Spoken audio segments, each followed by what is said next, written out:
Bismillahirrahmanirrahim. Assalamualaikum warahmatullahi wabarakatuh. Waalaikumsalam. Pada kesempatan kali ini, kita akan belajar bersama mengenai materi tentang praktikum siklus penjualan dan penagihan piutang usaha. Pertama-tama perkenalkan, nama saya Vanessa Fardasari. Nah, ketika penyampaian materi, saya ditemani oleh tiga rekan saya, yaitu ada Saya Laras Putri Nuraini. Dan saya Zulfiatul Rahmah. Saya Vinasih Cahyaningtyas.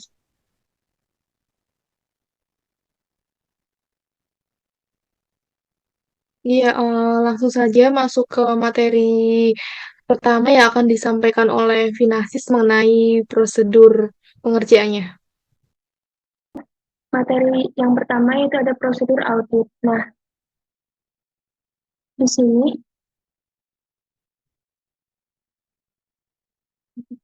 di sini untuk karena kita akan membahas siklus piutang usaha dan penjualan, prosedur audit yang pertama,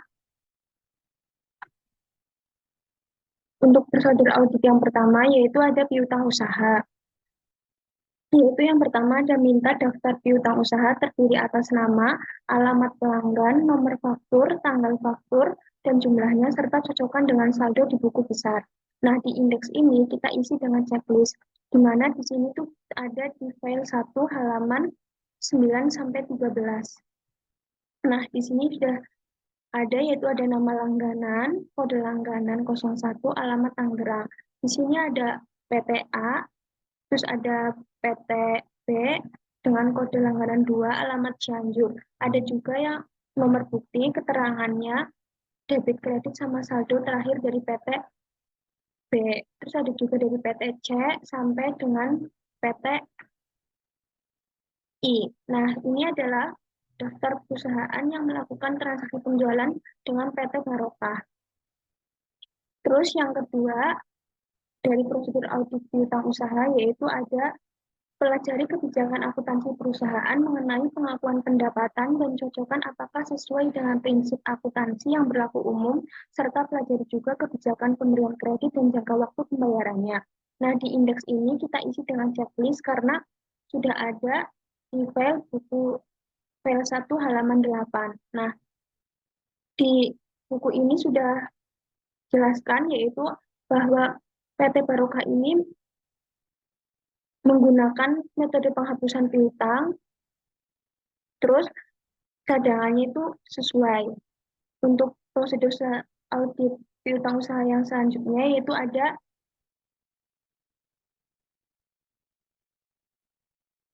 lakukan analisis rasio mengenai perputaran piutang atau receivable turnover dan prosedur analitis mengenai fluktuasi piutang dengan perbandingan tahun sebelumnya.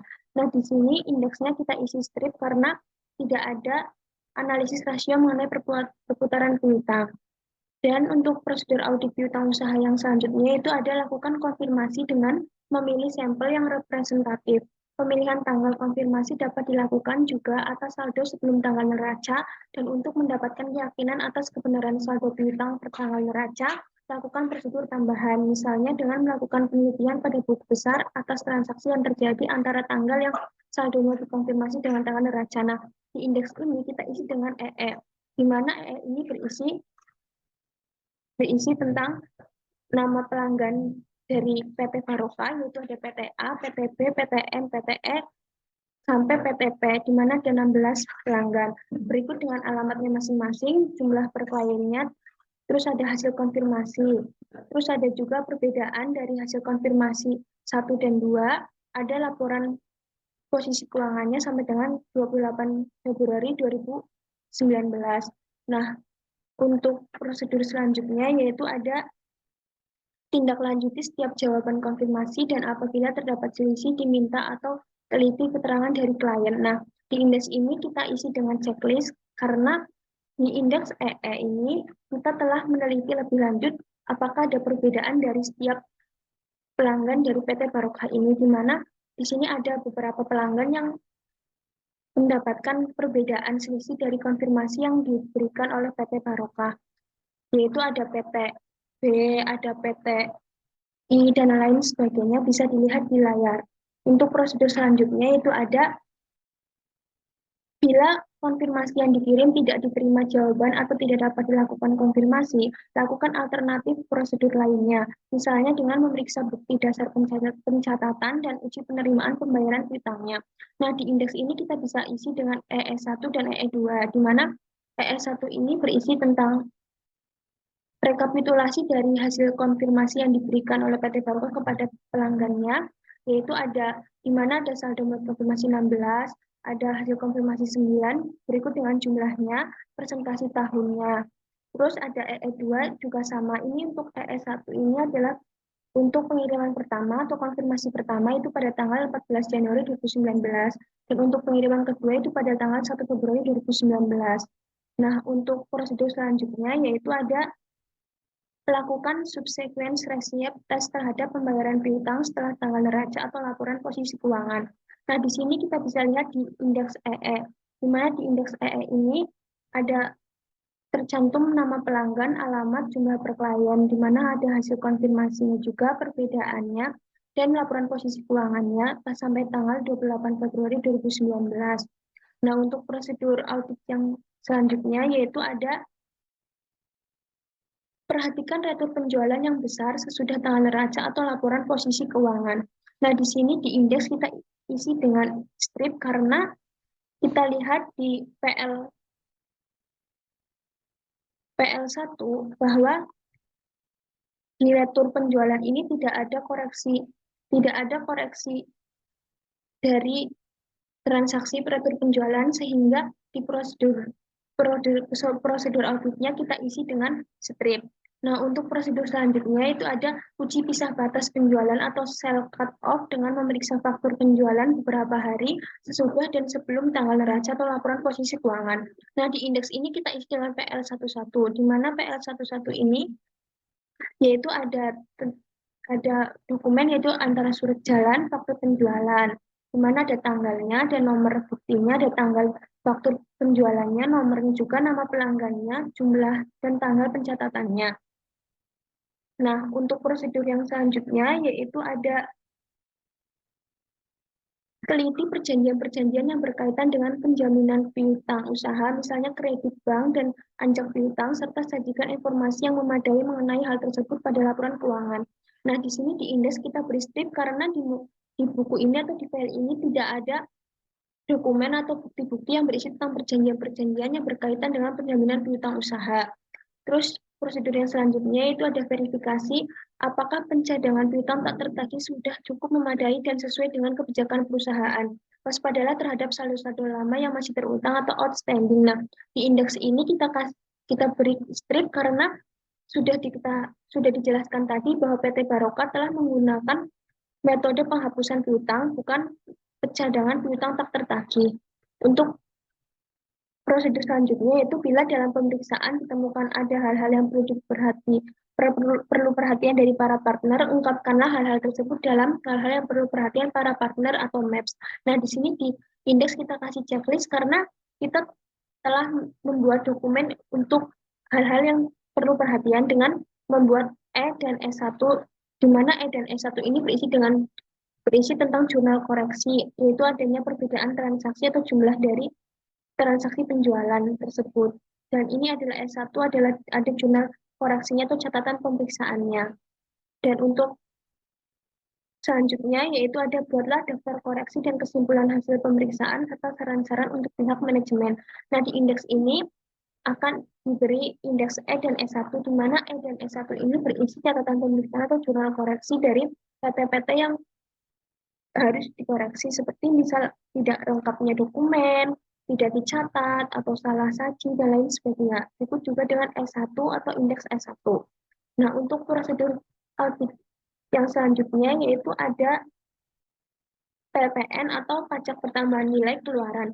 Nah, karena ini adalah siklus penjualan, maka akan timbul transaksi piutang dan keluaran. Nah, dan PPN keluaran. Nah, di sini prosedur yang pertama yaitu ada periksa apakah klien telah dikukuhkan sebagai pengusaha kena pajak PKP. Nah, di sini di indeks kita beri tanda strip karena memang sudah dilakukan atau sudah diperiksa. Ini ada di dokumen perolehan dan pembayaran beban biaya muka atau modul selanjutnya.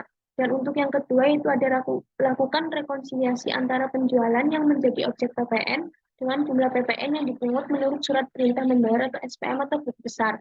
Nah, di sini kita beri indeks M2, di mana M2 ini ada di modul selanjutnya, itu ada di dokumen pendapatan dan beban. Terus untuk yang ketiga itu ada periksa apakah klien telah melaporkan PPN secara bulanan ke kantor pajak melalui mekanisme SPM bulanan.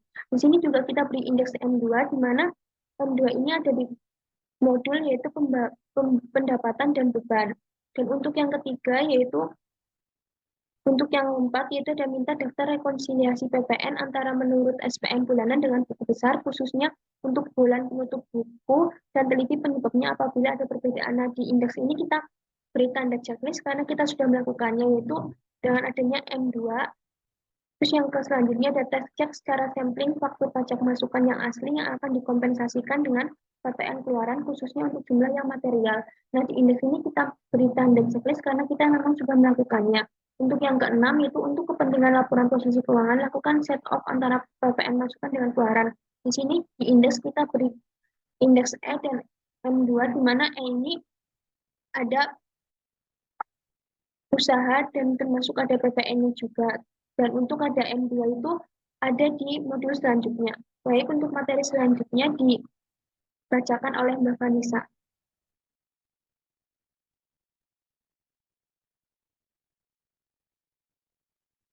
Prosedur selanjutnya adalah prosedur penjualan.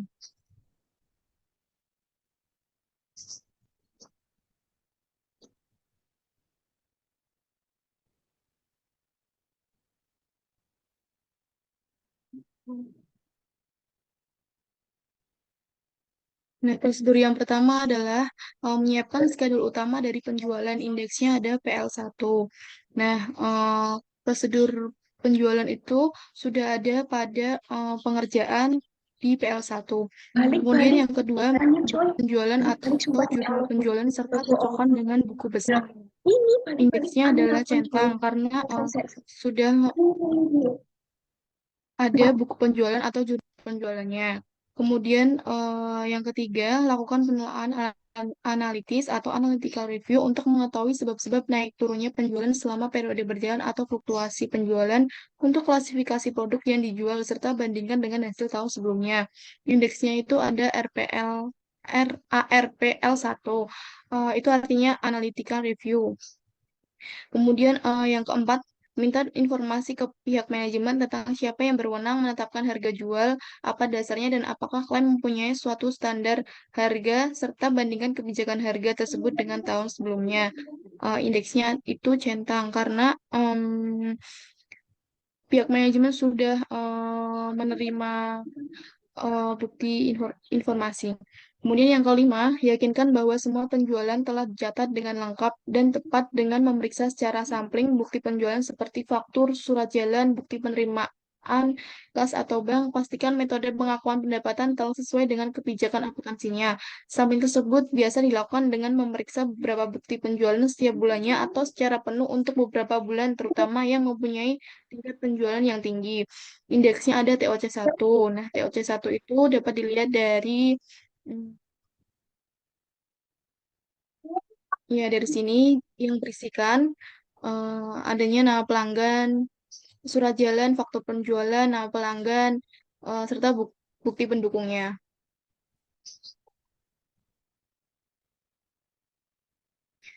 Kemudian prosedur yang selanjutnya itu ada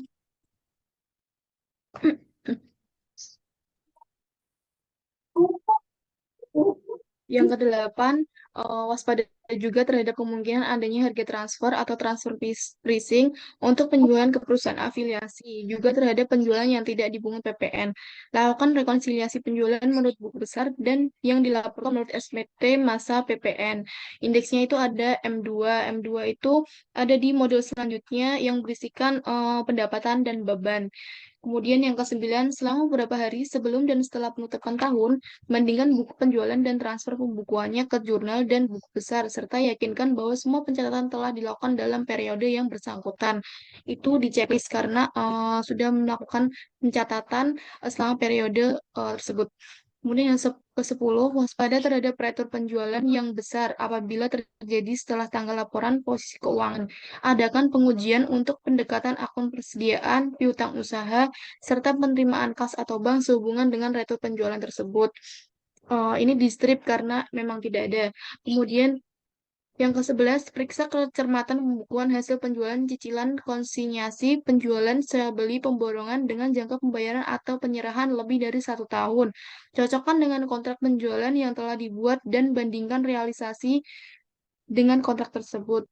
Di strip juga karena memang tidak tercantum.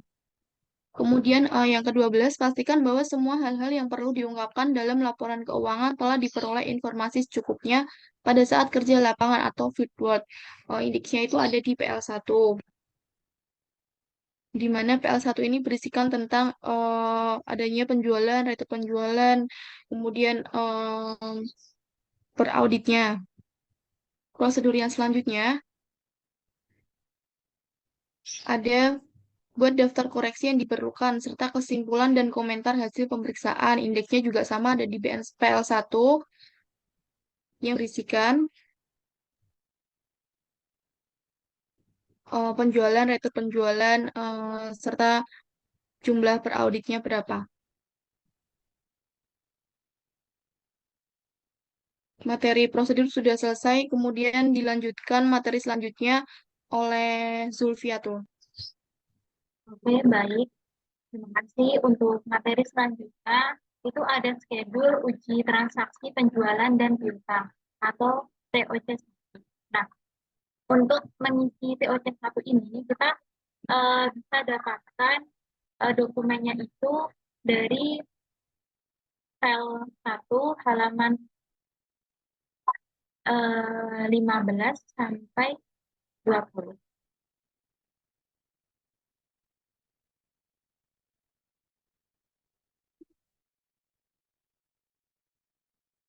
Nah, ini yang berisi dokumen-dokumen.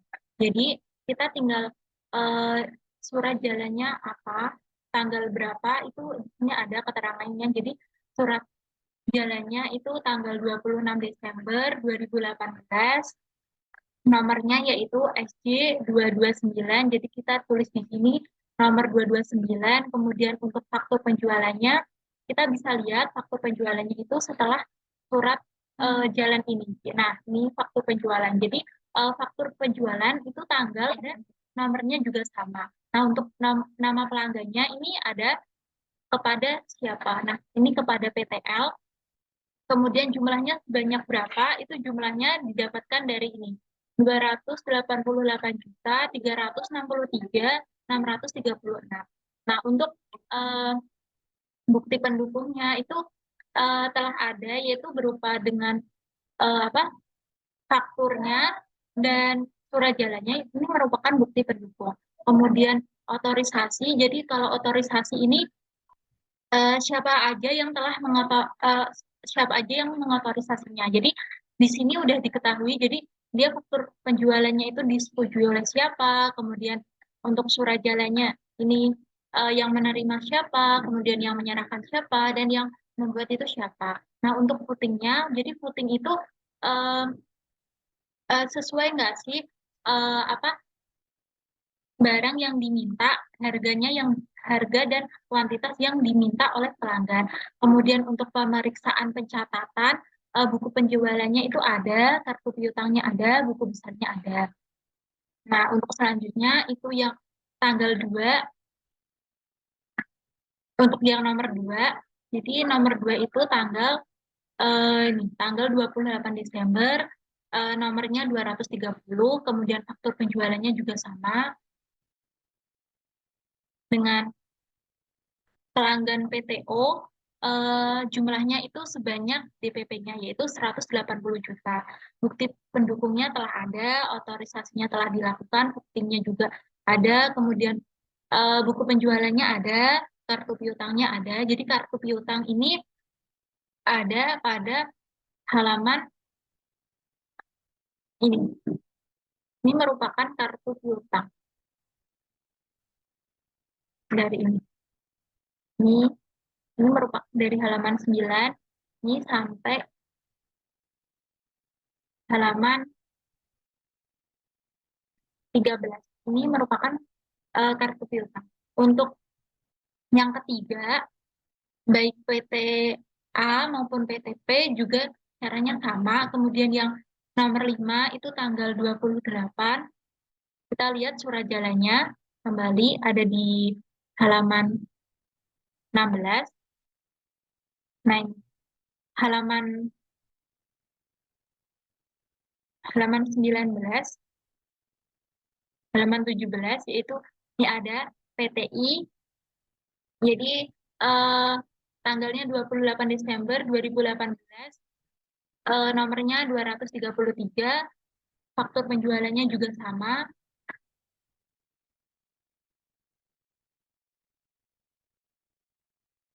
Jumlahnya sebesar 40 juta rupiah. Kemudian bukti pendukungnya ada, otorisasinya sudah dilakukan, putihnya ada, buku pemeriksa pencatatannya, ke buku penjualan ada, kartu piutang ada, buku besarnya juga ada. Setelah TOC 1, kita langsung ke PL1.1. Nah, untuk PL1.1 ini ada schedule uji bisa batas penjualan. Ini kita bisa dapatkan dari file 1 halaman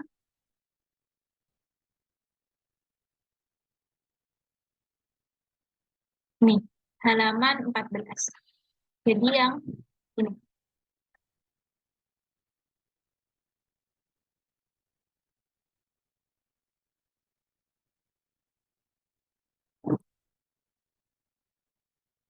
Jadi ini. Untuk keperluan uji bisa batas dari transaksi penjualan itu dipilih 5 transaksi sebelum dan setelah tanggal 31 Desember 2018 sebagai berikut.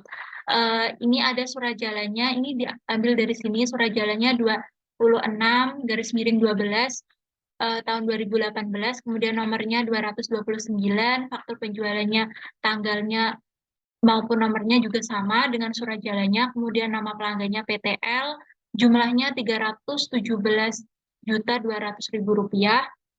Kemudian yang kedua itu dengan tanggal surat jalan 28 Desember 2018,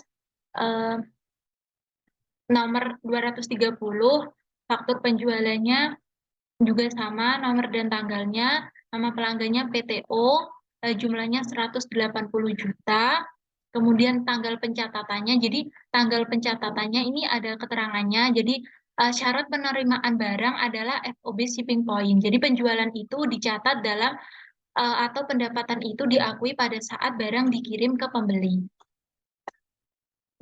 Tanggal berikutnya juga sama, tanggal 28 Desember 2018, yang terakhir pada bulan Desember itu ada nomor surat jalan 233, faktur penjualannya 200, faktur penjualannya tanggal 28 Desember 2018, nomornya juga sama 233 dengan pelanggan PTI sebanyak 44 juta, tanggal pencatatannya juga sama dengan faktur penjualan dan juga surat jalannya. Untuk ini sampai ke bawah itu udah masuk pada tahun berikutnya, yaitu bulan Januari.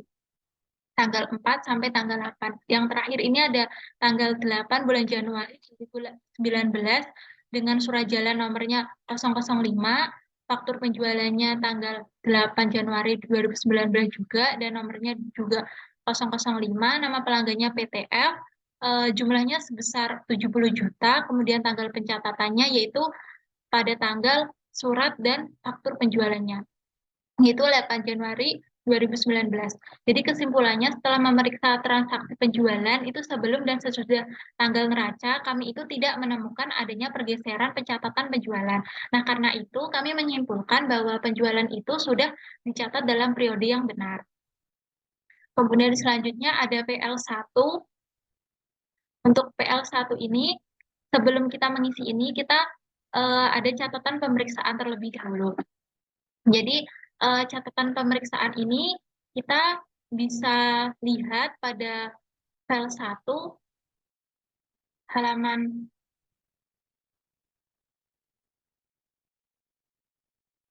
halaman 13 yang ini berdasarkan hasil pemeriksaan kucing.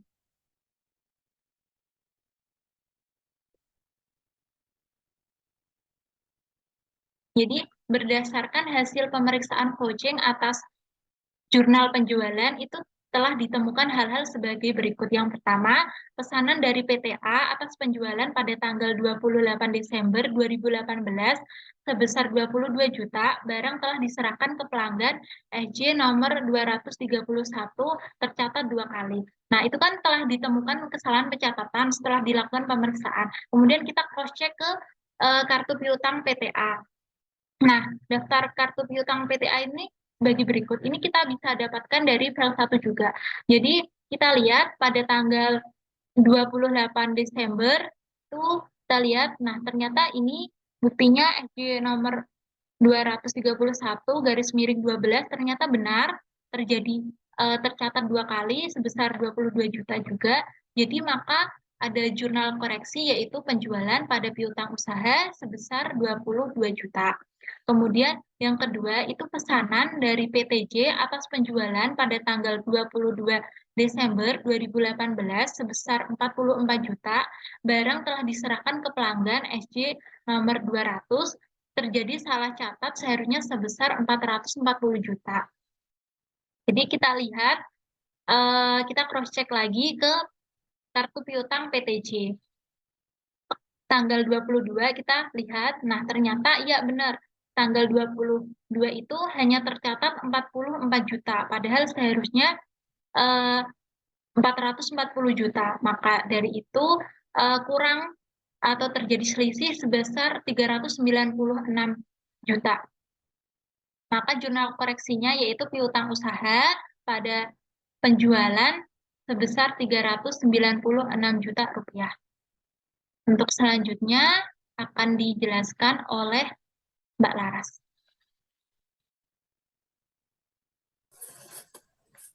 Nah, selanjutnya kita akan melakukan schedule penjualan dengan indeks PL. Nah, schedule penjualan ini kita bisa dapatkan dari catatan pemeriksaan yang sudah dibahas sebelumnya. Nah, pada catatan pemeriksaan itu jurnal koreksi yang pertama, penjualan sebesar 22 juta. Nah, 22 juta itu langsung kita taruh aja di schedule penjualan bagian debit, karena tadi di jurnal koreksi penjualannya berada di bagian debit. Nah, kemudian pada catatan pemeriksaan jurnal koreksi yang kedua, itu yaitu piutang usaha pada penjualan sebesar 396 juta.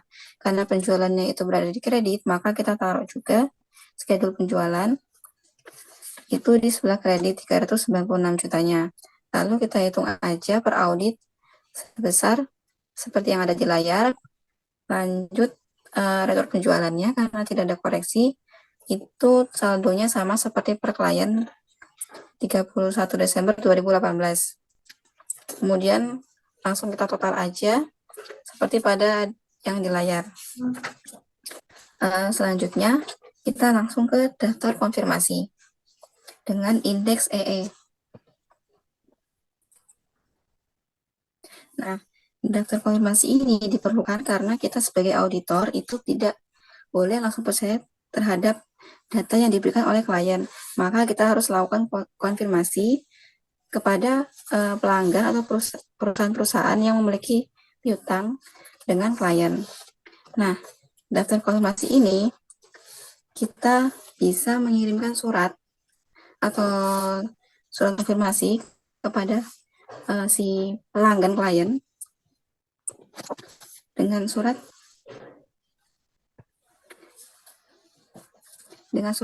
sebagai yang sudah ada di layar. Nah,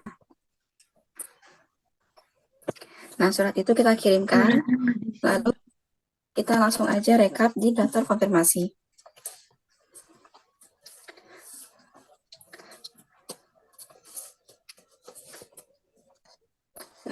Seperti pada layar, pada nama pelanggan PTA, itu tidak menjawab konfirmasi 1 dan tidak menjawab konfirmasi 2. Maka kita beri kode NR atau no respon. Nah, kemudian untuk PT selanjutnya, itu menjawab konfirmasi dengan jawaban tidak cocok pada konfirmasi yang pertama, maka kita beri kode RD. Kemudian pada pelanggan yang ketiga itu tidak menjawab konfirmasi 1 maupun konfirmasi 2, maka kita berikan kode NR. Begitu juga seterusnya dengan pelanggan klien yang lain. Nah, rekapan konfirmasi itu juga bisa kita lihat di file 1 atau buku 1 seperti pada layar. Seperti pada layar sebelah kanan. Nah, di situ konfirmasi dikirim tanggal 14 Januari dan 1 Februari 2019 untuk saldo di atas 10 juta.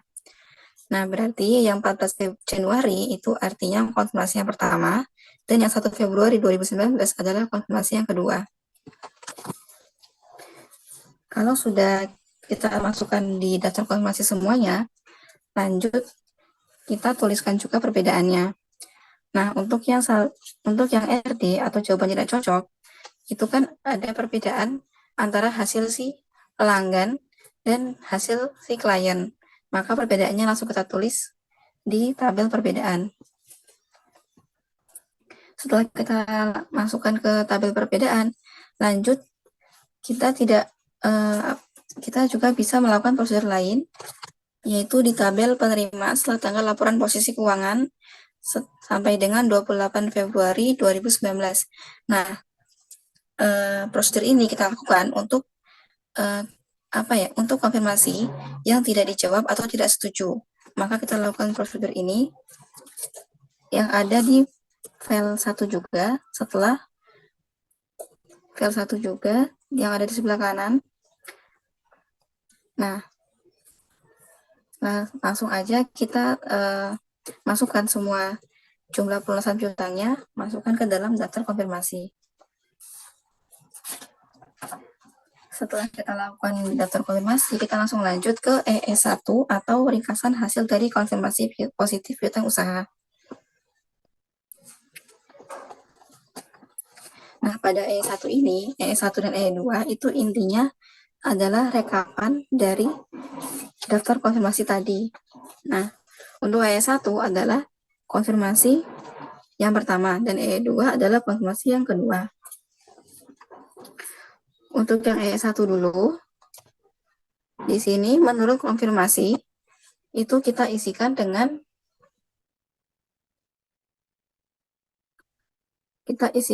seluruh konfirmasi yang sudah kita kirim, dengan jumlah konfirmasi adalah 16.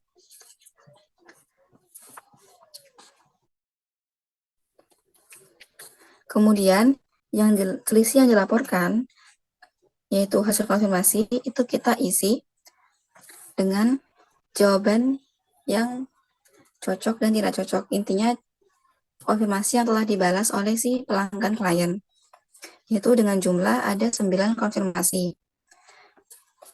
Nah, kemudian, selisih dengan pembukuan klien, itu kita isi dengan perbedaan yang ada, yaitu jawaban yang tidak cocok atau dengan kode RD.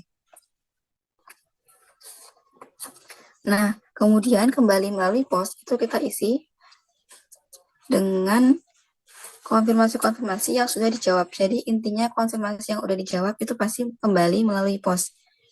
Jadi itu adalah konfirmasi yang dijawab baik yang cocok maupun yang tidak cocok. Dengan jumlah ada 9 konfirmasi. Kemudian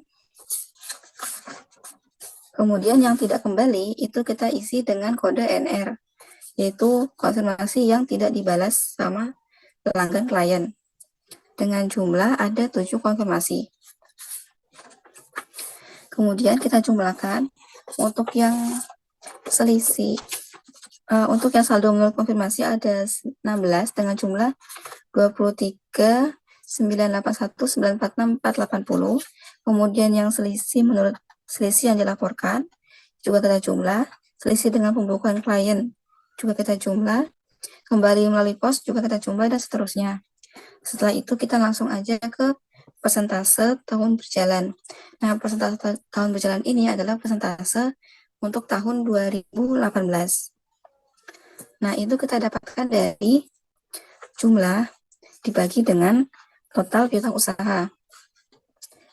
Jadi, semisal untuk saldo menurut konfirmasi jumlahnya itu dibagi dengan total piutang usaha, kemudian dikalikan 100%. Begitu juga dengan yang lainnya.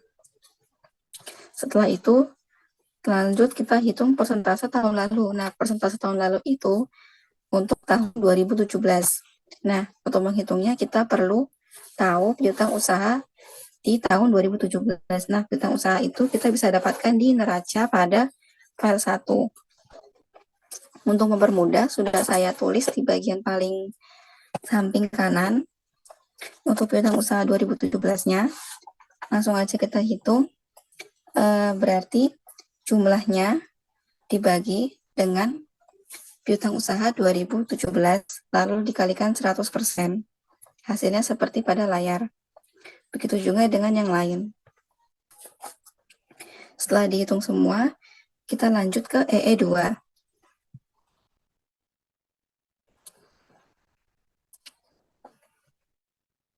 Nah, untuk EE2 itu caranya sama seperti EE1. Tapi di EE2 ini saldo menurut konfirmasinya ada 7. Kemudian hasil konfirmasinya ada 1. Selisih dengan pembukuan kliennya ada 0 karena tidak ada perbedaan. Kembali melalui posnya ada 1. Dan tidak kembali atau NR-nya ada 6. Kemudian langsung aja kita jumlah sama seperti cara yang tadi. Dan kita hitung persentase tahun berjalannya dan persentase tahun lalunya.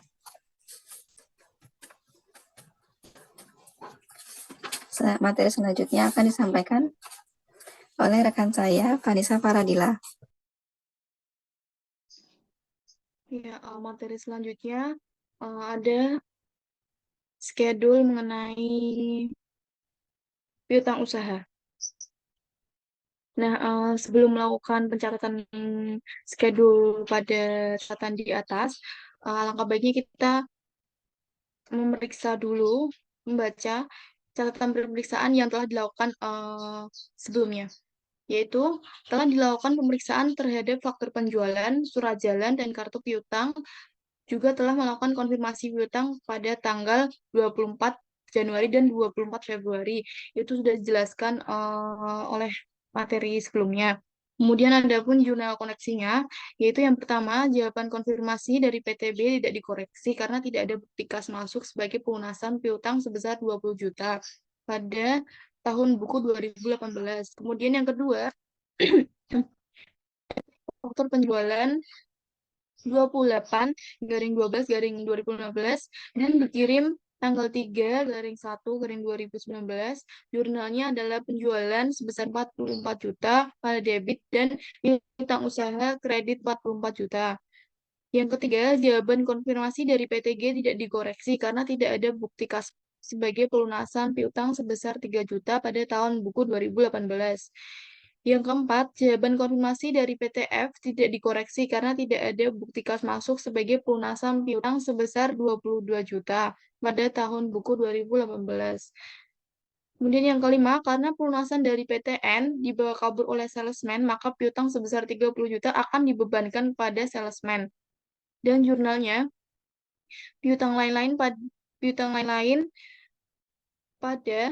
piutang usaha sebesar 30 juta. Selanjutnya kita kembali pada schedule yang di atas.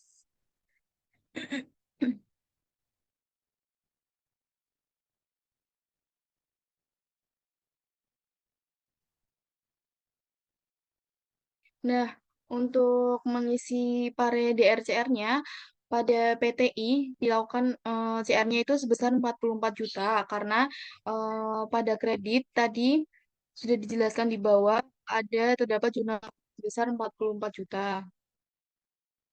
Nah, penjualan pada debit dan piutang usaha pada kredit sebesar 44 juta. Dan kemudian pada PTN, ini yang tadi dibawa kabur oleh salesman sebesar 30 juta, dicatat pada kredit sebesar 30 juta pada jurnal koreksi yang di bawah.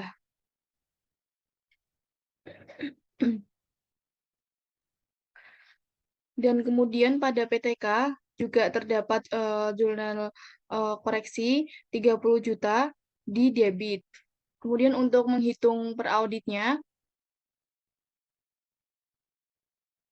itu langsung saja, bila tidak ada koreksi, langsung saja disamakan nominalnya per klaim sama per audit. Kemudian jika terdapat koreksi pada CR-nya, tinggal nominal per klaim dikurangi CR-nya, terdapat nominal 171.743 juta. Kemudian eh, dan PTN juga PTK juga sama, tinggal koreksi CR-nya itu dikurangin, kemudian kalau di DR itu ditambah dan tinggal saja dijumlahkan nominalnya ke bawah. Untuk schedule yang berikutnya adalah schedule E, indeks E.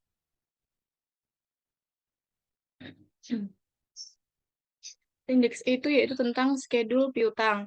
Nah, sebelum mengisi pada schedule yang di atas, kita melihat pada PL, pada indeks PL1.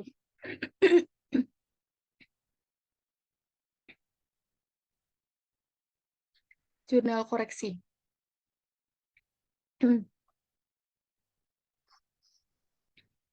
Nah, ditemukan kesalahan pencatatan setelah dilakukan pemeriksaan atau cross-check pada kartu piutang PTA dicatat sebanyak 2 kali pada tanggal 28/12/2018. Jurnal koleksinya adalah penjualan pada piutang usaha sebesar 22 juta dan ditemukan kesalahan pada piutang usaha dan penjualan itu sebesar 396 juta. Itu dari PT C. Kemudian kembali lagi pada indeks E. Kemudian catatan pemeriksaannya ada catatan koreksinya, yaitu jurnal penjualan piutang lain-lain pada debit sebesar masing-masing 44 juta dan 30 juta, dan kreditnya adalah piutang usaha sebesar 74 juta. Nah, kesimpulannya yaitu terdapat 7 pencatatan pemeriksaan yang kami buat dan kami hanya melakukan koreksi pada PT dan PTN. Untuk PT yang lain tidak dilakukan koreksi lebih lanjut karena ketidaklengkapan dokumen transaksi. Nah, lanjut ke schedule yang di atas. Nah, untuk mengisi DRCR-nya, ini 39,6 juta diperoleh dari PL1 yang jurnal koreksi. Ya, itu. Kemudian pada nominal 96 juta itu didapatkan dari mm, pada indeks pada jurnal koreksi, yaitu kan 44 juta ditambah 30 juta, itu hasilnya kan 74 juta. Nah, kemudian ditambahkan dengan 22 juta itu dari jurnal koreksi pada PL1. Nah, ya, jadi hasilnya 96 juta. Kemudian per auditnya tinggal per klien ditambah DR-nya, kemudian dikurangi CR-nya, terdapat hasil 24.445.946.480. Kemudian yang lain-lain terdapat jurnal koreksi sebesar 30 juta pada jurnal koreksi yang di bawah. Dan langsung saja per auditnya, per klien ditambah DR-nya yaitu 200 juta. Kemudian langsung saja dijumlahkan ke bawah 24.645.946.480.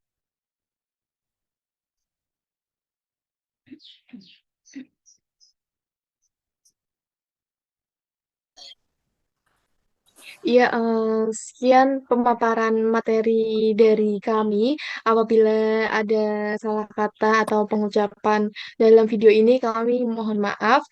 Semoga video ini dapat bermanfaat dan dapat dipahami oleh teman-teman semuanya. Sekian dan terima kasih. Wabillahi taufiq wal hidayah. Wassalamualaikum warahmatullahi Warahmatullahi wabarakatuh. wabarakatuh. Wabarakatuh. Bye. Bareng.